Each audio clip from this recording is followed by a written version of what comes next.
as far as I'm concerned, nag-usurp ng authority si Senator Win because he's not really the acting president, pababa. Pero maraming ang problema ang ating bansa, why don't we focus on that?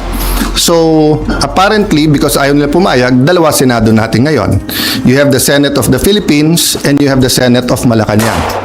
No? So, yung Senate of Malacanang had the hearing kanina and you have two Blue Ribbons Committee.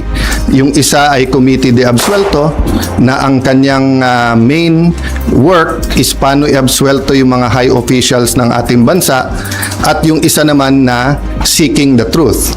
So am I saying lahat ng sabihin ng 18 ex-Marines ay completely true? No. What I'm saying is nga, give them a chance. I heard they have other evidence, including videos. I heard that if they come out and there's a full support na nararamdaman, may iba pang mga witnesses na may mga dokumento, may mga ebidensya na lalabas din. So as a nation, we have to decide whether the Senate will be under the thumb of Malacanang. And now that it is very clear to us that the biggest ever corruption scandal is the flood control scandal, if it's this morning, the biggest cover-up committee hearing of our generation.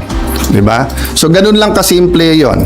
So, in the same manner na nag-propose kami na parehong pipirma, I have not talked to Senator Marcoleta, so hindi ko alam kung papayag siyang dalawa silang chairman or whatever, but we have to find a solution that yung mga witnesses ay makakapunta ng malaya na protektado ng batas at independent yung Senate. Having said that, mahaba panahon, as I said kanina, let's focus on Mindanao and on the relief and rehabilitation, especially kung may mga lives that are at stake now because dun sa mga buildings, I don't think all of us fully know the extent. So far, nakikita lang natin yung mga videos, no? So hanggang dun lang muna, we will continue with our meetings. We will focus muna on Mindanao.